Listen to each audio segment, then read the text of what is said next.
The Master Tavern Keeper's History of the Old World.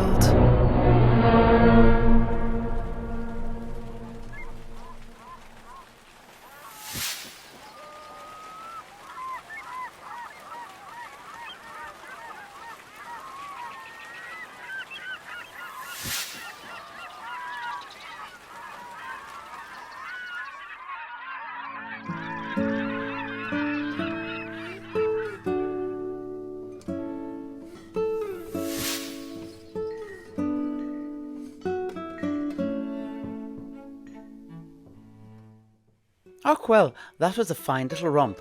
But by Tepok's forked tongue, what has all this got to do with dragons eating their own gold hoards? That was the point of this aside, wasn't it? It was indeed, my most astute master alchemist. And I am now about to address that very point. Skeggi, 1553. In the aftermath of the death of the Thunder Lizard, there was, as I'm sure you were all expecting, a great deal of celebrating. There was simply just so much meat on the corpse of the Thunder Lizard. Tons upon tons of it, in point of fact. Well, no one wanted to see such fine eatings go to waste. Thus, an impromptu feast, the likes of which I have neither experienced before nor since, was quickly organised by the cabal of old Norsemen that run Skeggi. As the head chef, amongst my many other job titles at Goldbeard's renowned standing bar, I was immediately recruited to be intimately involved in the preparations and organisation of the port-wide feast, and we began before the creature's blood had even cooled. Great cooking fires were set up all over the port, with gigantic makeshift cauldrons being quickly cobbled together using anything and everything that came to hand, up to and including the blackened remnants of the smashed hell cannons, as well as the flattened metal helmets of the squashed dead Norse. Every man, woman, child and their dog brought out cooking utensils, and whole war bands went with empty barrels to secure the necessary gallons of fresh water we would need from the dangerous, predator-infested rivers and springs, returning with drays loaded with both water and the wounded. The whole of Skeggi was a hive of industry, for once united in a single task, as all and sundry got ready for the great revelry. The alleys were prickly thick with heat from the cooking fires. The sky was a miasma of smoke, the air filled with laughter and banter, and the aroma of burning fat and spilt alcohol overwhelmed the senses. However, all that said, I found myself at the sticky end of the business. I was in charge of getting the meat of the carcass of the Thunder Lizard cut off the bone and transported back to Skeggi to be cooked.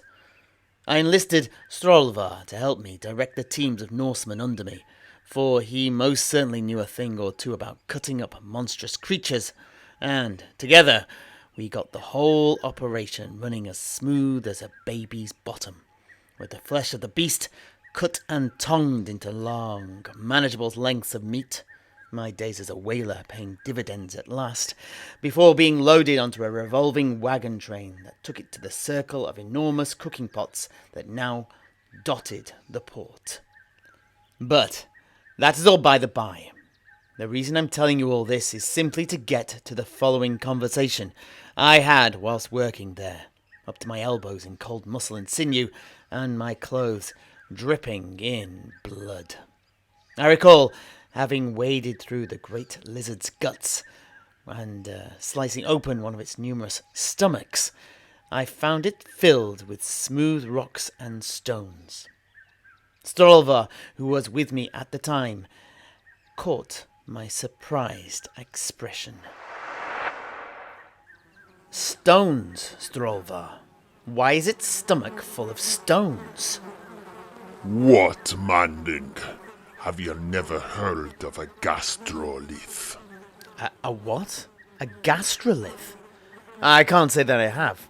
Is that what these are? They are. But I still don't understand. Why did the creature eat rocks? Manling, it didn't eat them to digest them. It merely ingested them to help it digest other things. What? What do you mean, Strolva? Gastroliths are kept stowed away in the gizzards of many ancient animals. Thunder lizards use them to grind up the tough plant leaves and branches that they habitually eat, much as dragons use gold and gems back in the old world. What? Dragons do this too? Och, you what? And so, yes, here we are at last. Let me explain to you why. The plane of bones. Och, the plane of plenty of bones. Yes. You are quite captured by your little play on words, aren't you, Cedric? But may I continue? Och, of course. You old stick in the mud. Well, ignoring that, let me explain to you all why the plane of bones in the Darklands is full of riches. Strolva told me the following. Aye, manling. To help with their digestion, for dragons eat all manner of tough beasties. They swallow large amounts of gold and gems in order to line their stomachs. These help grind away the bodies of the prey they consume, more quickly breaking down their meals. Every young beardling gets taught that. But I suppose it's not common knowledge in your manling empire.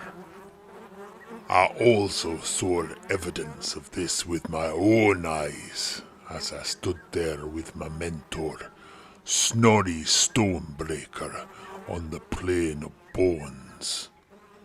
I will never forget that moment.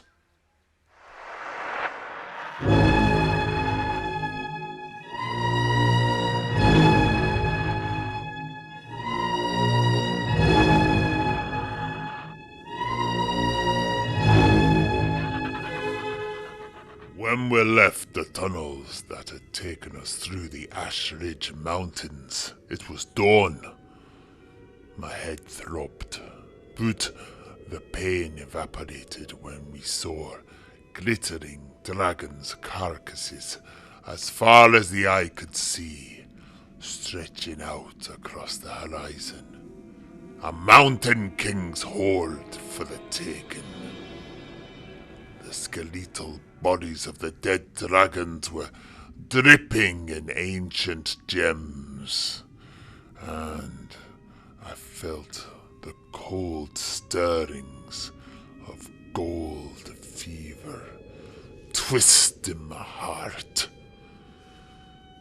I suddenly noticed Snorri looking at me.